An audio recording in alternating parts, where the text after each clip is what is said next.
অনেক ভয়ানক ভয়ানক লেভেলের কিছু টেকনোলজি নিয়ে দাজ্জাল আসবে। ক্লেমটা থেকে আপনি আর আমি হয়তো বাঁচতে পারবো না, আল্লাহ মাফ করুন। প্রথম দিন 1 বছরের মতো লাগবে। তো দাজ্জাল মূলত শুরুতে এসে কাদেরকে অ্যাটাক করবে, তখন বুঝতে পারি যে আমার সাথে একটা ঘটনা কেন ঘটলো। তো এই জিনিসটা খুব ইম্পর্টেন্ট, এবং এই কোর জিনিসটার জন্য ইবলিশ এবং দাজ্জাল এই একই রাস্তায় হাঁটছে, এবং ইবলিশের যে কাজ দাজ্জালের সেই কাজই হবে। কারণ এটা আপনার লাইফের টাইমলাইন এবং বিভিন্ন ইভেন্টে আপনার ডিসিশন মেকিং হয়। এইটাও আরেকটা ইশারা দিয়ে দিচ্ছে যে এরকম জিনিসও কিন্তু নলেজের ব্যাপারে, ফিউচার ইভেন্ট অ্যাক্সেস কিন্তু একটা নলেজ।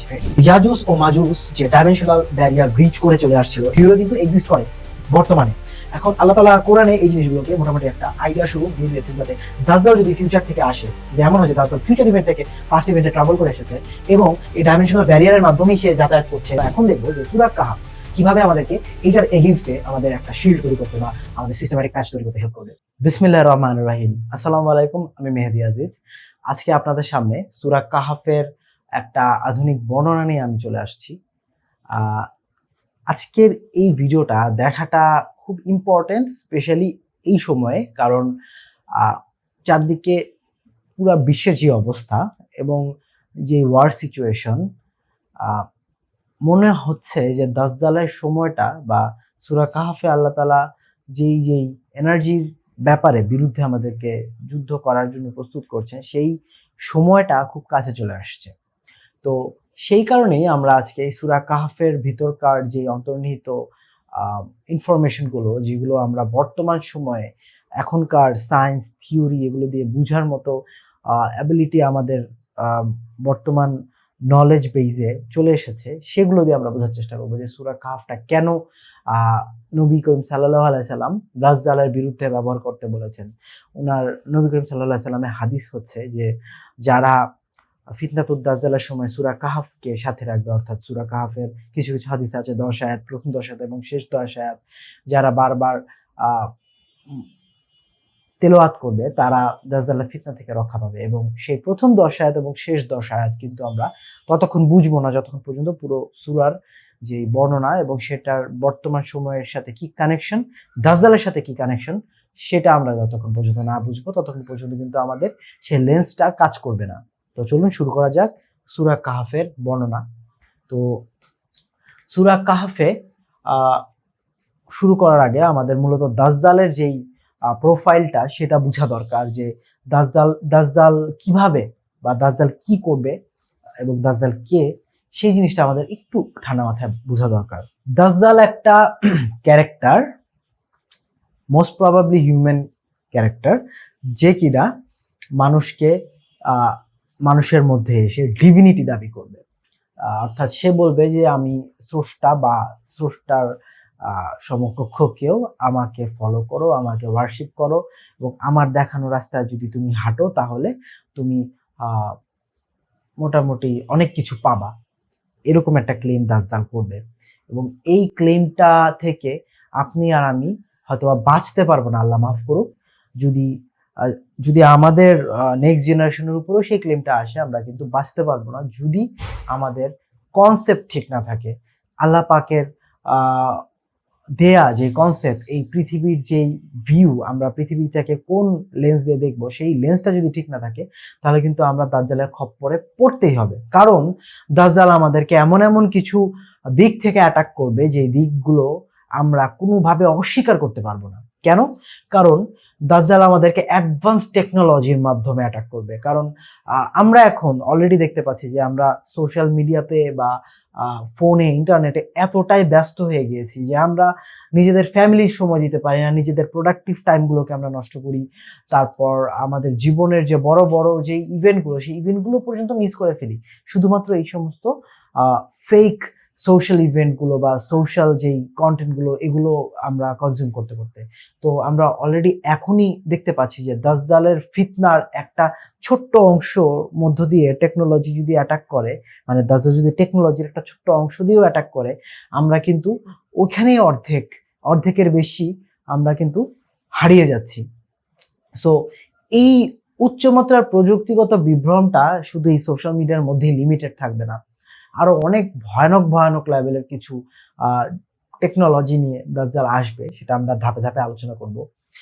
দাজ্জাল টাইম ম্যানিপুলেশন দেখাবে আমাদেরকে, সময়ের উপর তার কন্ট্রোল থাকবে। হাদিস অনুযায়ী আমরা জানি যে দাজ্জালের আসার পর প্রথম দিন 1 বছরের মতো মনে হবে, মানে 1 বছরের সমান মনে হবে একটা দিন, এবং এভাবে আস্তে আস্তে আবার টাইমটা অ্যাডজাস্ট হয়ে আসবে। দাজ্জাল যখন আসবে, ড্রপ করবে, তখনই টাইমটা একদম ডিফারেন্টলি সে অন্যভাবে টাইমের কন্ট্রোল চলে যাবে। তো এইটা আরেকটা দিক যে টাইম ম্যানিপুলেশন করতে পারলেই যে দাজ্জাল ডিভাইন, এটাও যে না, কিভাবে, সেটাও সূরা কাহফ আমাদেরকে দেখিয়ে দিবে। এবং সাইকোলজি ওয়ারফেয়ার, এবং সাইকোলজি ওয়ারফেয়ার বলতে কৃত্রিম যেই স্বর্গ, অর্থনৈতিক স্বর্গ বলেন বা ম্যাটেরিয়ালিস্টিক হ্যাভেন বলেন, সেই জিনিসটা দাজ্জাল আমাদেরকে অফার করবে। দাজ্জাল অফার করে বলবে যে তোমরা যদি আমার রাস্তায় হাঁটো তাহলে আমি তোমাদেরকে মানে এমন একটা লাইফ দিব যেই লাইফের তোমার কাছে মনে হবে তুমি হ্যাভেনে আছো। সো এই কয়টা কোর কোর যেই সাইডগুলো থেকে দাজ্জাল আমাদের অ্যাটাক করবে। মূলত তো সাইকোলজিক্যালি আমরা কোনো কিছুকে ফলো কখন করি, যখন আমরা সাইকোলজিক্যালি ট্রিগার্ড হই সেটার ব্যাপারে। তো দাজ্জাল আমাদের এই সাইকোলজিক্যাল ওয়ারফেয়ারই সে অ্যাটাকগুলো করবে। কিসের মাধ্যমে? অ্যাডভান্স টেকনোলজি এবং টাইম ম্যানিপুলেশন হতে পারে এইটা, এই অ্যাডভান্স টেকনোলজির ভিতরেই সে কভার করে ফেলবে, এবং আলটিমেটলি সে আমাদেরকে ম্যাটেরিয়ালিজম অফার করবে। এবং আমরা এখন দেখব যে সূরা কাহফ কিভাবে আমাদেরকে এইটার এগেইনস্টে আমাদের একটা শিল্ড তৈরি করতে বা আমাদের সিস্টেম্যাটিক প্যাচ তৈরি করতে হেল্প করবে। তো চলুন শুরু করা যাক। আচ্ছা, দাজ্জাল মূলত শুরুতে এসে কাদেরকে অ্যাটাক করবে এবং প্রথম টার্গেট কারা দাজ্জালের? এই পৃথিবীর বেশিরভাগ মানুষ, ইনক্লুডিং ইহুদি, নাসারা, হিন্দু ধর্ম, বৌদ্ধ ধর্মের বেশিরভাগ মানুষই সৃষ্টিকর্তার একটা ডিফারেন্ট একটা ইমেজ তাদের সাইকোলজিতে তৈরি করে রেখেছে, যেটাকে বলা হয় অ্যানথ্রোপোমরফিজম। অর্থাৎ অ্যানথ্রোপোমরফিজম জিনিসটা কি? মানুষ যখন তার লেন্স থেকে বা আমাদের যেই সর্বোচ্চ দেখা বা উপলব্ধি করার ক্ষমতা জেনারেল সিস্টেমের ভিতরে, এইটার ভিতরে যখন আমরা স্রষ্টাকে একটা ছকে বা একটা ফ্রেমে বেঁধে ফেলি, তখনই এটা সেই জায়গায় চলে যায় যে অ্যানথ্রোপোমরফিজম এইটার ভিতরে চলে যায়। এবং তার মানে ঈশ্বর কেমন হতে পারে? যে ঈশ্বরের আমাদের মতো শরীর আছে, বা ঈশ্বর আমাদের মতো হয়ে আমাদের সাথে কথা বলে, হ্যাঁ, এরকম একটা কনসেপ্ট এরা ডেভেলপ করে ফেলেছে। যেমন যারা খ্রিস্টান বা নাসারা, তারা বিশ্বাস করে যে সৃষ্টিকর্তা মানবের রূপে এসে, অর্থাৎ ঈসা আলাইহিস সালামের রূপ ধরে এসে তাদের মধ্যে শুভ বাণী দিয়ে গিয়েছেন, এবং আবার তিনি আসবেন, তখন তিনি পৃথিবীতে একটা সিস্টেম ফলো করে এখানেই ডিভিনিটি নিয়ে থাকবে, সবাইকে নিয়ে এখানেই সবকিছু হবে। এটা হচ্ছে তাদের বিলিফ। শুধুমাত্র খ্রিস্টানরাই না, হিন্দুইজমে দেখতে পাই, বুদ্ধিজমে দেখতে পাই, আফ্রিকান কালচার বলেন, চাইনিজ কালচার বলেন, কোরিয়ান কালচার বলেন, এই সমগ্র যত কালচারেই যেখানেই আইডল ওয়ার্শিপ করা হয়, সেখানে কিন্তু গডকে একটা সিস্টেম বা স্ট্রাকচারের ভিতরে এক্সিস্টেন্সের ভিতরে, মানে সিস্টেমের ভিতরে গডকে ভিজুয়ালাইজেশন করা হয়। তো সেই যে লিমিটেড বিলিফ সিস্টেম, এই লিমিটেড বিলিফ সিস্টেমের উপরে এসে দাজ্জাল সবার আগে অ্যাটাক করবে। অর্থাৎ আমরা জানি যে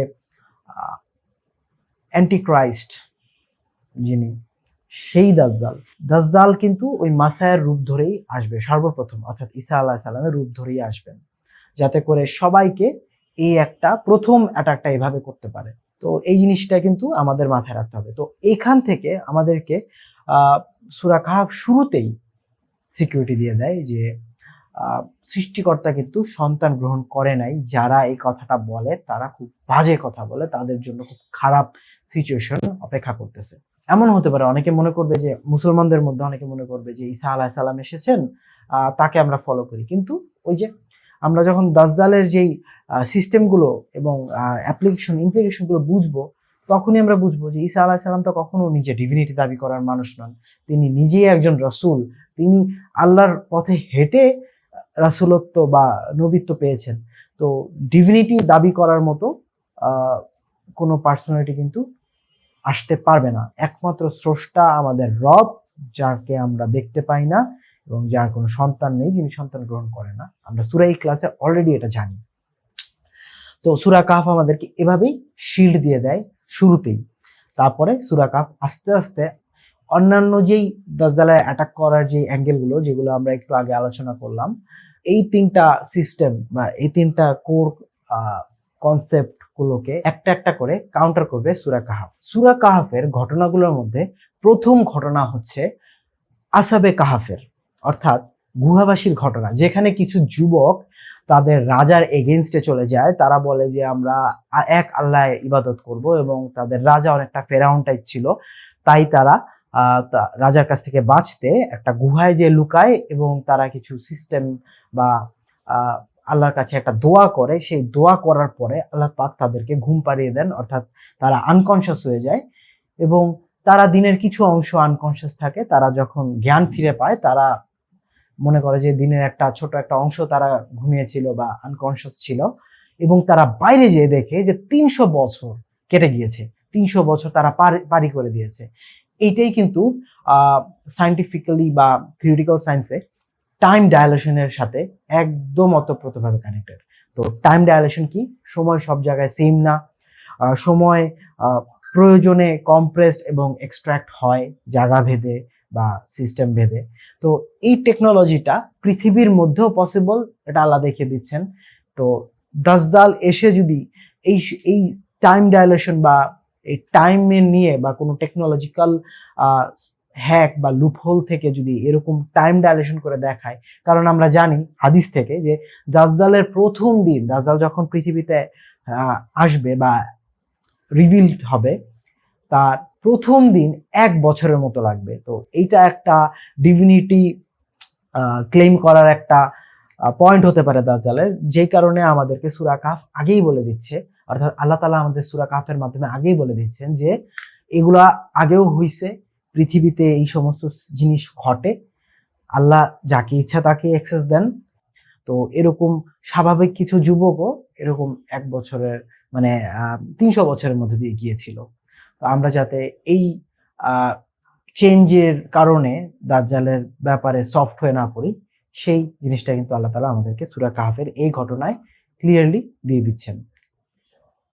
এরপরে সেকেন্ড ঘটনাটা আমাদেরকে ম্যাটেরিয়ালিজমের ব্যাপারে শেখাচ্ছে। একটা লোক যার ২টা বাগান ছিল, সে আরেকজন লোককে নিয়ে গেল, সে একটু গরিব ছিল এবং তার সন্তান কম ছিল, এবং যার ২টা বাগান ছিল তার সন্তান অনেক বেশি ছিল। তারা দুজন তার বাগানে গিয়ে বলছে, এই যে ধনী লোকটা খুব অহংকার এবং গর্বের সাথে বলছে যে দেখো আমার কত ধন, এবং আমি জনবলও তোমার থেকে বেশি, তো আমার মনে হয় না কখনো এগুলা ধ্বংস হবে, আর যদি ধ্বংস হয় আমার সৃষ্টিকর্তা আমাকে এর থেকে আরো ভালো কিছু দিবে। তো সে মোস্ট প্রবাবলি সে একজন আইডল ওয়ার্শিপার ছিল, এবং সে যে আল্লাহ পাকের রহমতের সুনাম করলো না, সে যে অহংকার করলো, এই কারণে তার এই সব কিছু ধ্বংস হয়ে গিয়েছিল, এবং সে পরে হাত কসলাতে অনেক আফসোস করেছে। এই ঘটনাটা দিয়ে আল্লাহ তাআলা আমাদেরকে বোঝাচ্ছে যে আমরা যদি মনে করি এরকম যে আমার অনেক ম্যাটেরিয়ালিস্টিক সুখ বা ম্যাটেরিয়ালিজম যদি মানে আমি যদি অনেক ধনী হই বা ম্যাটেরিয়ালিস্টিক দুনিয়াতে যদি আমার অনেক কিছু থাকে, এর মানে এই না যে গড আমার প্রতি অনেক খুশি। এটা গডের টেস্টও হতে পারে, আবার এটা গডের তরফ থেকে আমার দিকে পাঠানো একটা আযাবের একটা অংশ হতে পারে, যেটা আলটিমেটলি গিয়ে আমাকে ধ্বংসের দিকে নিয়ে যাবে। তো এই ঘটনাটা থেকে আমরা এটা ক্লিয়ারলি বুঝতে পারি যে দাজ্জাল যদি আমাদেরকে এসে খুব ম্যাটেরিয়ালিজম ওয়ার্ল্ড বা ম্যাটেরিয়ালিস্টিক হ্যাভেন অফার করে, তার মানে এই না যে এটা আমাদের আলটিমেট রিয়েলিটি। এবং সৃষ্টিকর্তা ওই এক রব ছাড়া আর কেউ আমাদের সিকিউরিটি অ্যাসিওর করতে পারে না, এবং সেই এক রব চাইলে যে কারো ধন সম্পদ যে কোনো মুহূর্তে একদম ধ্বংস করে দিতে পারেন। এই কনসেপ্টটা আমাদেরকে সূরা কাহফের এই দ্বিতীয় ঘটনাটি শিখাচ্ছে। এবং দাজ্জালের আরেকটা অপশন, দাজ্জালের যে সিস্টেম, সেই সিস্টেমেও যদি আমরা এখনকার সময় দেখি যে আমরা অনেক সময় মনে করি যে ব্যাংকে একটা এফডিআর করেছি, আমার মোটামুটি ফিউচার সিকিউর, সেটাও কিন্তু আমরা বুঝতে পারছি এই ঘটনা থেকে যে আমরা যদি আল্লাহর দেওয়া সিস্টেমের বিরুদ্ধে গিয়ে কোনো এমন সিস্টেমের এগেইনস্টে আমরা যদি এগ্রিমেন্টে সাইন করি যে আমি সুদ খাবো বা কোনো সুদের সিস্টেমে আমি কোনো ইএমআইতে কোনো কিছু কিনি, এটা কিন্তু আমি আমার ফিউচার সিকিউর না, বরং আমি আমার ফিউচারকে রিস্কে ফেলে দিচ্ছি। তো আমরা সেকেন্ড সিস্টেম থেকে এটাই বুঝলাম যে দাজ্জালের অফার করা কোনো ম্যাটেরিয়ালিস্টিক হ্যাভেনই অ্যাকচুয়ালি হ্যাভেন না, সেটা আমাদের জন্য হেল। এবং নবী করিম সাল্লাল্লাহু আলাইহি সাল্লাম বলেছেন যে দাজ্জাল তার এক হাতে জান্নাত এবং এক হাতে জাহান্নাম দেখাবে। তোমরা যখন তার জাহান্নামটা দেখবা, সেই জাহান্নামে ঝাঁপ দিও, ওটাই আসল জান্নাত। তো আমরা দ্বিতীয় ঘটনা থেকে এই জিনিসটা ক্লিয়ারলি বুঝতে পারি এবং আমাদেরকে সূরা কাহফ এই ব্যাপারে ক্লিয়ার একটা শিল্ড দেয়।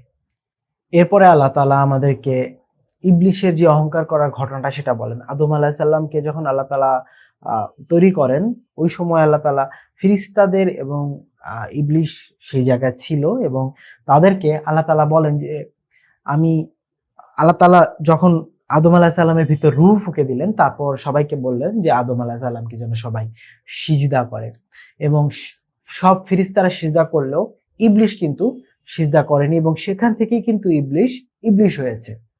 তো এই সিজদা না করার পিছনেও কিন্তু ম্যাটেরিয়ালিজম লুকিয়ে আছে। কিভাবে? ইবলিশ যে কথাটা বলেছিল, সে কথাটা ছিল এরকম যে তুমি তাকে মৃত্তিকা দিয়ে তৈরি করেছো এবং আমাকে আগুন দিয়ে তৈরি করেছো, আমি কেন তাকে সিজদা করব? তার ভিতর এই অহংকারটাই ছিল যে সে ম্যাটেরিয়ালিস্টিক্যালি আদমের থেকে অনেক বেটার। অর্থাৎ এখনকার সায়েন্টিফিক ল্যাঙ্গুয়েজ যদি আমরা বলি যে জিন জাতিকে প্লাজমা রে দ্বারা তৈরি করা হয়েছে এবং মানব জাতিকে শুকনো ঠনঠনে মাটি বা ডার্ক ম্যাটার দ্বারা তৈরি করা হয়েছে।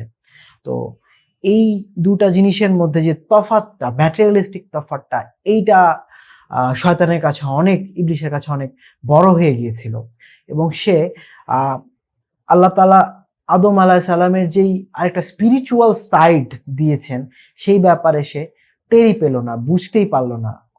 আল্লাহ তাআলা কিন্তু রূহ ফুঁকার পরে সবাইকে সিজদা করতে বলেছিল।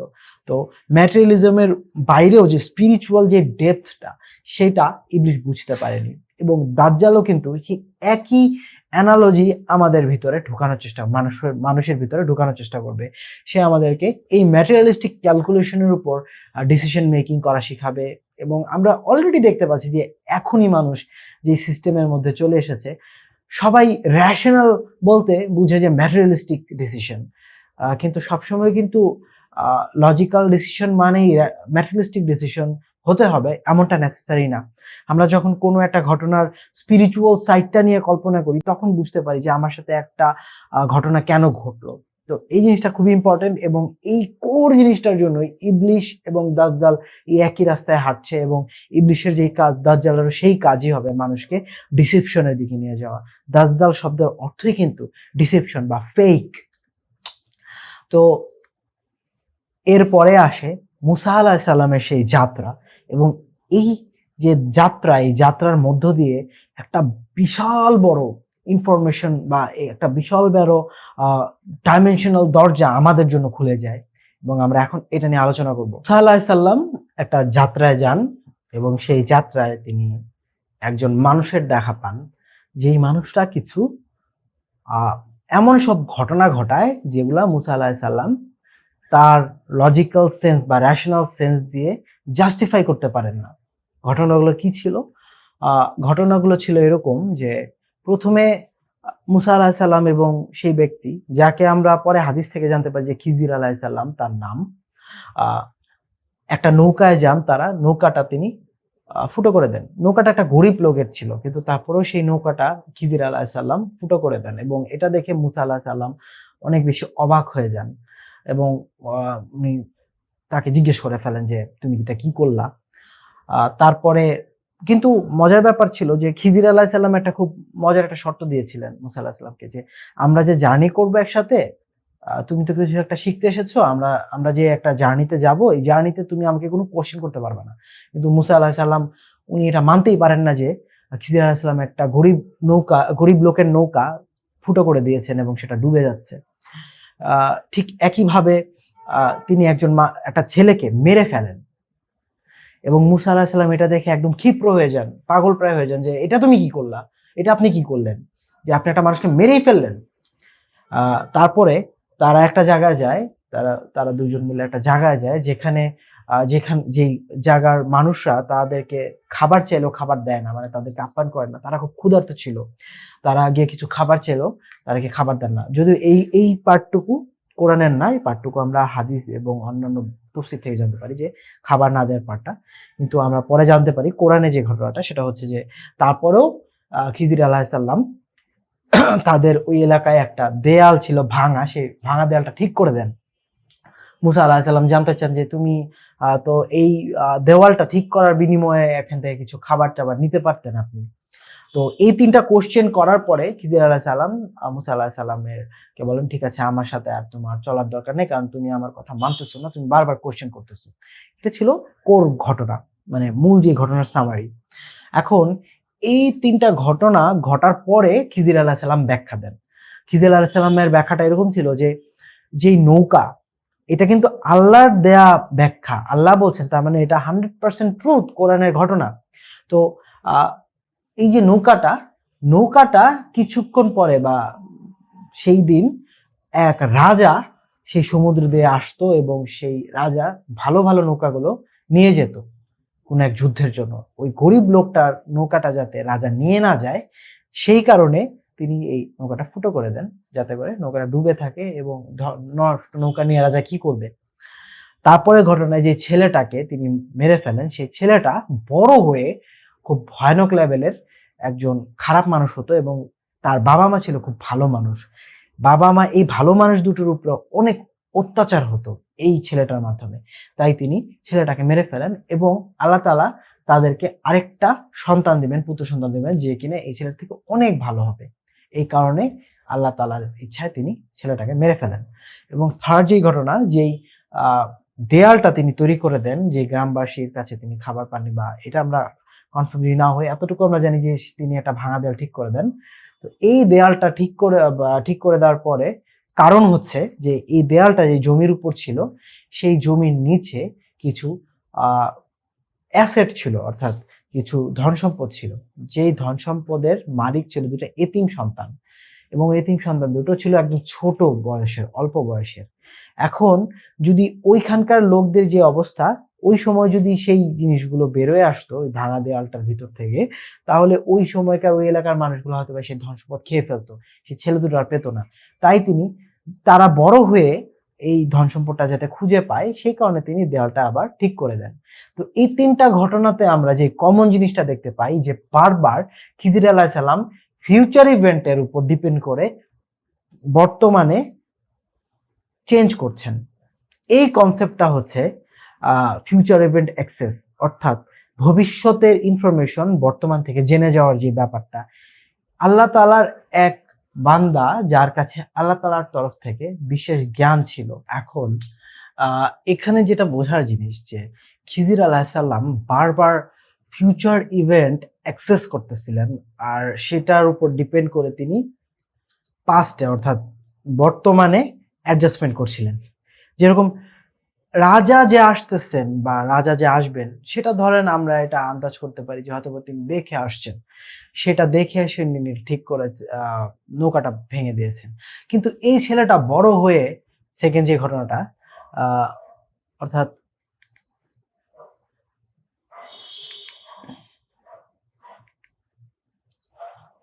ধরলাম যে নৌকাটা, রাজা যে আসবেন এবং রাজা এসে যে সবার নৌকা বাজেয়াপ্ত করছেন, হয়তোবা তিনি কোনো কান কথা শুনেছেন, এটা ধরলাম। কিন্তু এইখানে ছেলেটা যখন মেরে ফেললেন দ্বিতীয় ঘটনায়, সে বড় হয়ে কি হবে, এবং এইটাই যে 100% ট্রুথ, এই ট্রুথের উপর ডিপেন্ড করে একটা মানুষকে মেরে ফেলা, এটা কিন্তু মানুষ কখনো কেউ আন্দাজের উপর করতে পারে না। এটা একদম 100% কনফার্ম না হয়ে কিন্তু কেউ এটা করতে পারে না। স্পেশালি যে সৃষ্টিকর্তার এমন একজন বান্দা যার কাছে একজন রাসূল যাচ্ছেন, ঠিক আছে? এটা আমাদের মাথায় রাখার বিষয়। তো এখানে 100% ফিউচার টাইম অ্যাক্সেস করে তিনি, মানে ভবিষ্যৎ জানতে পারছেন তিনি বর্তমানে বসে। এরকম একটা নলেজ তার কাছে ছিল।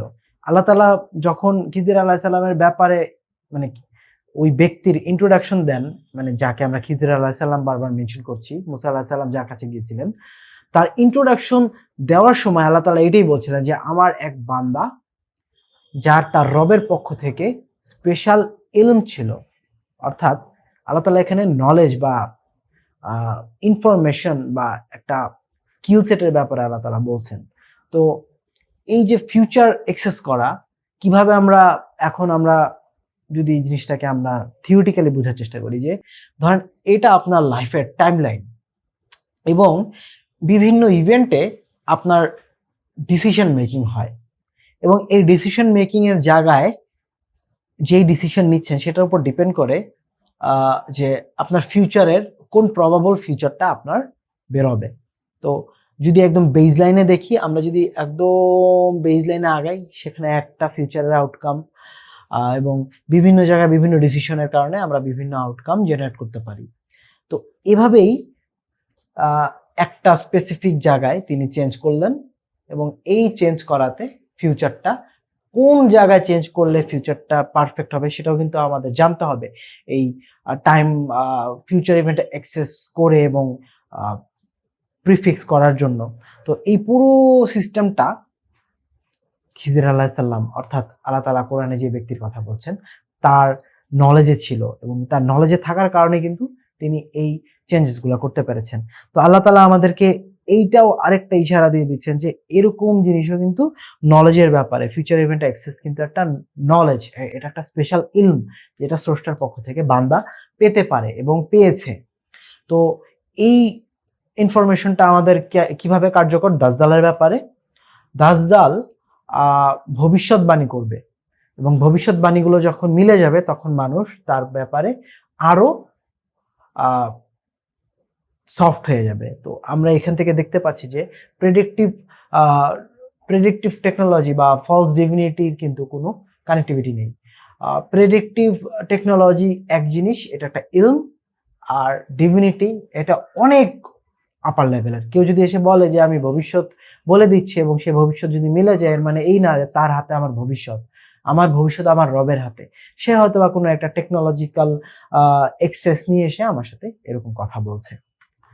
তো এরপরে যে ঘটনাটা সেটা হচ্ছে টেকনোলজির আরো চূড়ান্ত একটা ব্যবহার।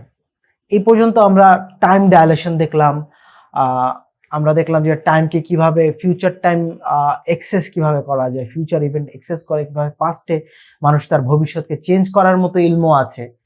তো এবং আমরা এটাও দেখলাম যে কিভাবে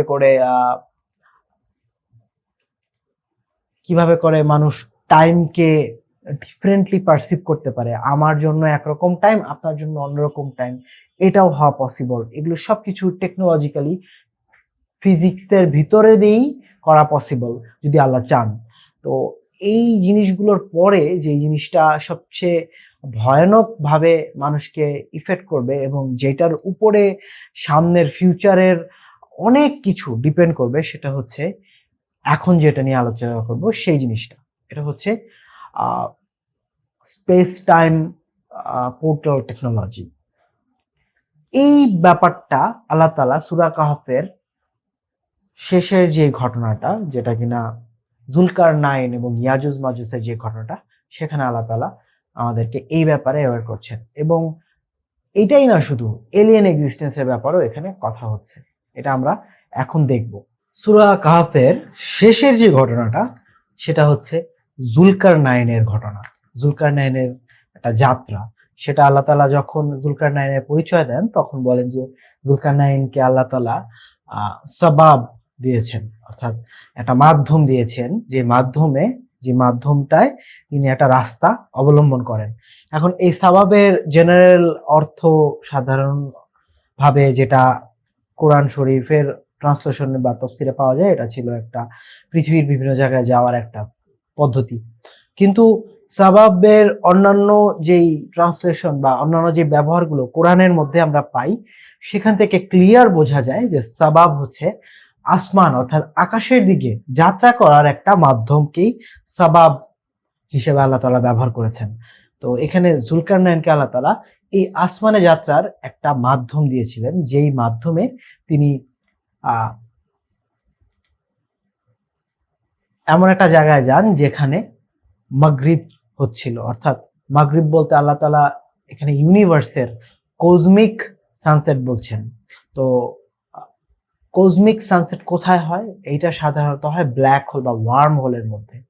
অর্থাৎ সূর্য যখন ব্ল্যাক হোলের মধ্যে ঢুকে যায় তখন সূর্য অদৃশ্য হওয়া শুরু করে। এটা হচ্ছে সেই সানসেট। তিনি সেই সানসেটের সামনে চলে যান এবং সেখানে একটা গ্রুপকে তিনি দেখেন যে vulnerable অবস্থায় আছে। আল্লাহ তাআলা তাকে বলেন যে, "তুমি কি এদেরকে শাস্তি দিবে না ছেড়ে দিবে?" তো তিনি বলেন যে, "আল্লাহ, যারা আপনাকে ওয়ারশিপ করেছে বা ফলো করেছে আমি তাদেরকে ছেড়ে দিব। আর যদি তারা আপনার বিরুদ্ধে যেয়ে থাকে আমি তাদের শাস্তি দিব।" তারপরে তিনি আরেকটা জায়গায় যান যেখানে সূর্য এরকমই একটা আ অদৃশ্য জায়গা থেকে বের হচ্ছিল, অর্থাৎ সানরাইজ হচ্ছিল, মাশরিক। তো এটাও পসিবলি ওই ওয়ার্ম হোলেরই অপোজিট সাইড।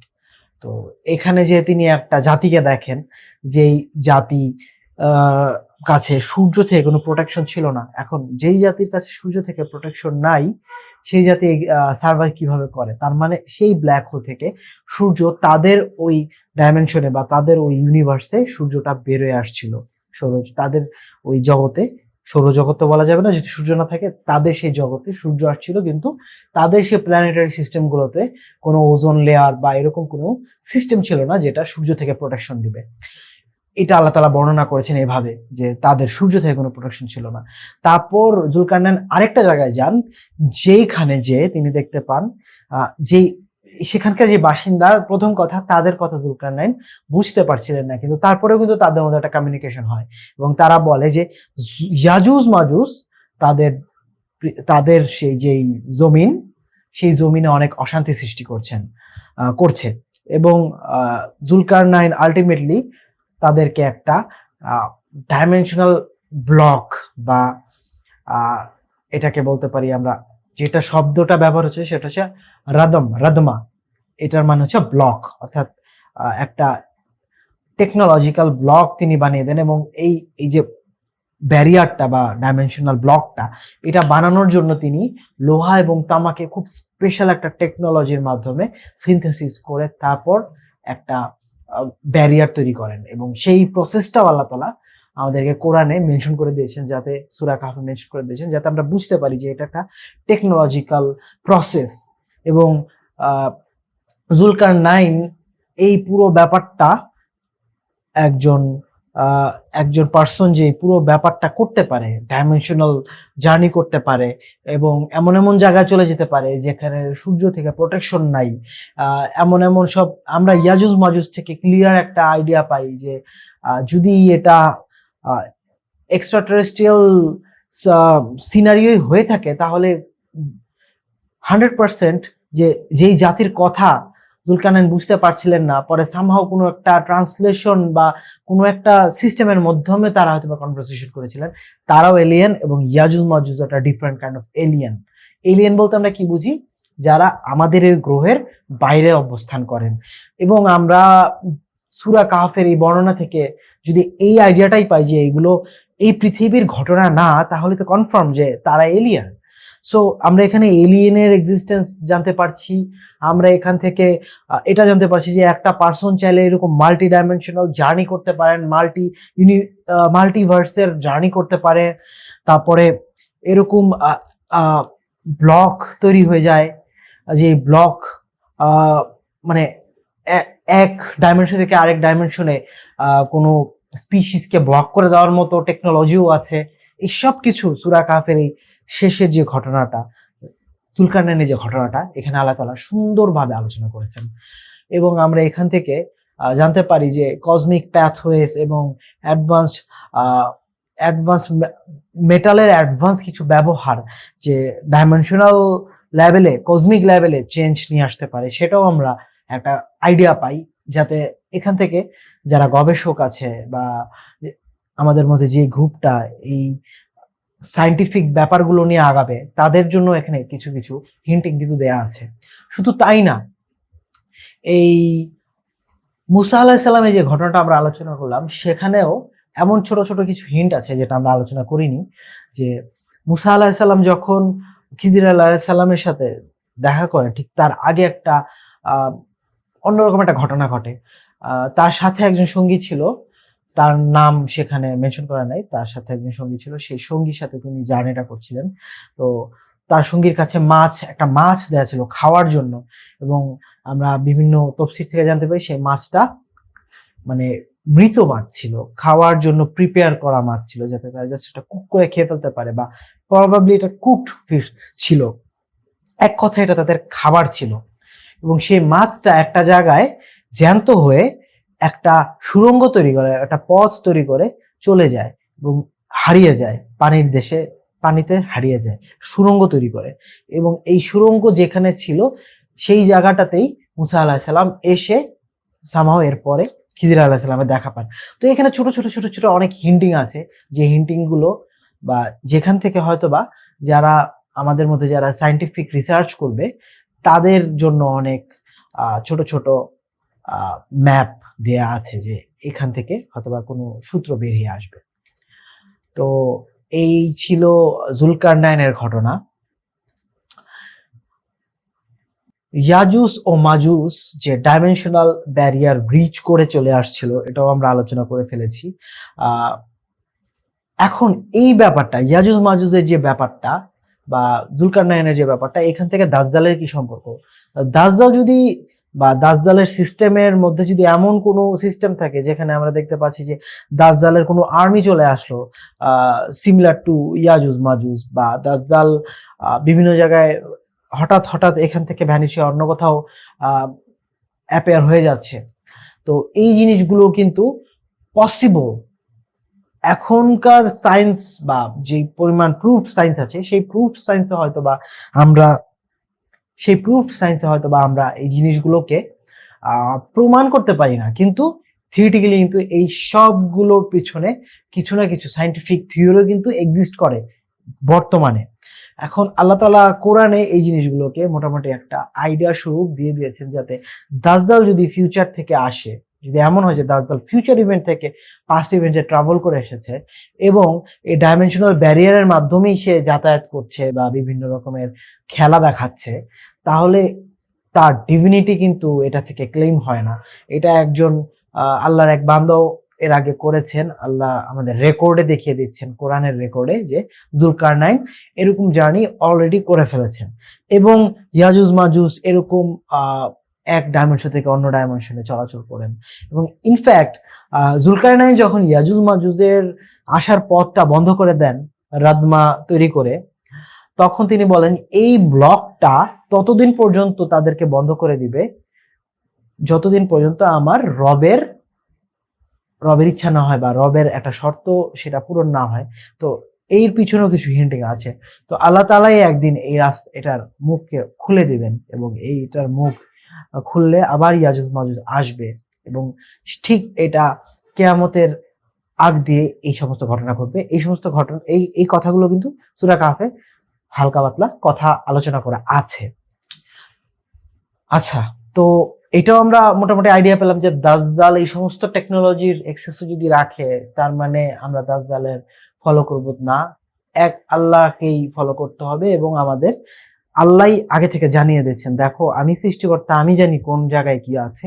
এই সমস্ত জিনিস কিন্তু সবই অ্যাভেলেবল, তো তোমরা ভয়ও পেও না এবং তোমরা ওটাকে ফলো করো না। তো আমরা সো ফার দাজ্জালের যেই কনসেপ্ট গুলো বা কোর পিলার্স গুলো, যে পিলার্স গুলোর উপরে দাজ্জাল ফিতনা তৈরি করবে, সেই পিলার্স গুলো এবং কোন কোন প্রযুক্তিতে প্রবাবলি দাজ্জাল সেই পিলার্স গুলোতে অ্যাপ্লাই করবে, এবং সূরা কাহফে আল্লাহ তাআলা আমাদেরকে প্রোটেকশনের জন্য যে আইডিয়া গুলো দিয়ে দিয়েছেন, এবং কগনিটিভ শিল্ড মানে সূরা কাহফ থেকে আমরা কোন কনসেপ্ট বা আইডিয়াটা নিতে পারি, বা আমরা কোন রুটে হাঁটলে হয়তো বা আমরা ফিজিক্যালি এমন কিছু তৈরি করতে পারবো যেটা দিয়ে দাজ্জালকে প্রিভেন্ট করা পসিবল হবে, সেই জিনিসগুলো আমরা এখন একটু দেখে নেই। যে সময়কে টাইম ম্যানিপুলেশন করে দাজ্জাল দেখিয়ে হয়তো ডিভিনিটি ক্লেম করবে, কিন্তু গুহাবাসীর ঘটনা থেকে আমরা ক্লিয়ার জানতে পারি যে সিস্টেমে অ্যাক্সেস মানেই কেউ স্রষ্টা হয়ে যায় না, মানুষও সিস্টেম অ্যাক্সেস করতে পারে।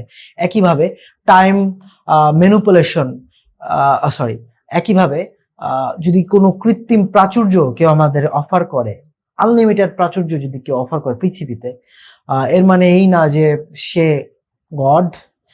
আমরা দুই বাগানের মালিকের সেই ঘটনা থেকে জানতে পারি যে সৃষ্টিকর্তা যে কোনো মুহূর্তে যত বড় এম্পায়ারই হোক ধ্বংস করে দিতে পারেন।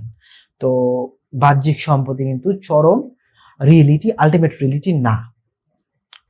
এরপরে আমরা যাচ্ছি যে জ্ঞান বা প্রেডিক্টিভ অ্যালগোরিদম, নলেজের উপর যেটা সে করতে পারে, যে প্রেডিক্টিভ অ্যালগোরিদম যেটা আমরা মুসা আলাহিসাল্লাম এবং খিজির আলাহিসাল্লামের ঘটনা থেকে জানি, যে ফিউচার ইভেন্ট অ্যাক্সেস করতে পারলে কেউ ডিভিনিটি ক্লেম করতে পারে না। এটাও ভবিষ্যৎ যারা স্রেফ একটা ডেটা বেসকে অ্যাক্সেস করা, যেটা ডাইমেনশনাল লকিংস এর আন্ডারে চলে গেছে, হয়তোবা সেটা যেই আনলক করতে পারবে, যেই সেই ইলম নিতে পারবে, তার কাছে সেই অ্যাক্সেস থাকবে। এবং space, dimensional travel, space travel, এই সমস্ত টেলিপোর্টেশন, এই সমস্ত দেখেও জুলকারনাইনের ঘটনা থেকে আমরা বুঝতে পারি যে এটাও কিন্তু ডিভিনিটি ক্লেইমের কোনো ডেফিনেশন হতে পারে না।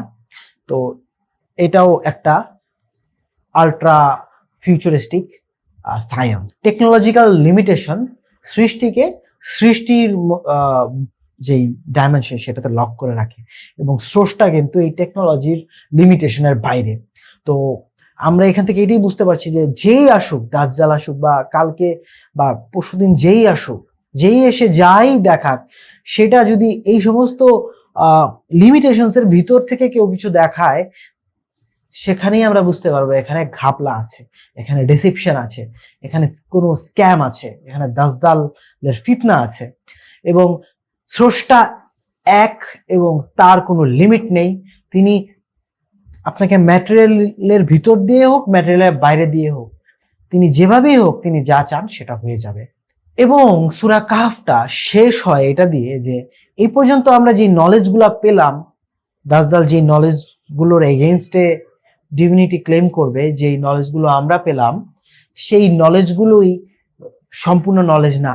স্রষ্টার নলেজ এত ভাস্ট, আল্লাহর মহিমা এত ভ্যাস্ট যে সমুদ্রর যত সমুদ্র আছে সব সমুদ্রকে এক করে তার ডাবলও যদি করি, সেটাকে যদি আমি কালি বানাই, তারপরও স্রষ্টার যে মহিমা সেটা লেখা শেষ হবে না। সুবহানাল্লাহ। এই পরিমাণ নলেজ আল্লাহর কাছে, আল্লাহ তাআলার পাওয়ার, আল্লাহ তাআলার ডাইমেনশন এত বড়, এটা আল্লাহ তাআলা বলে দিচ্ছেন সূরা কাহফের শেষে। এবং এটা দিয়ে আল্লাহ তাআলা সূরা কাহফ শেষ করেছেন যাতে আমরা পুরো কনসেপ্টটাকে সিকিউর করতে পারি এবং আমাদের তৌহিদটাকে আরো মজবুত করতে পারি। তো এটাই ছিল আমাদের কসমিক ব্লুপ্রিন্ট। এবং দাজ্জাল কিছুই না, এই সিস্টেমের মধ্যে একজন হ্যাকার, এটা আমাদের মাথায় রাখতে হবে। আমরা যদি এই জিনিসটা মাথায় রাখতে পারি, ইনশাআল্লাহ আমাদের ঈমান, আমাদের বিশ্বাস সেখানে লকড থাকবে, যে আমাদেরকে কেউ কোনো কিছু দেখিয়ে বা কোনো কিছু লোভ দেখিয়ে ভুলিয়ে দিতে পারবে না যে আমাদের স্রষ্টা কে। লা ইলাহা ইল্লাল্লাহ। আসসালামু আলাইকুম।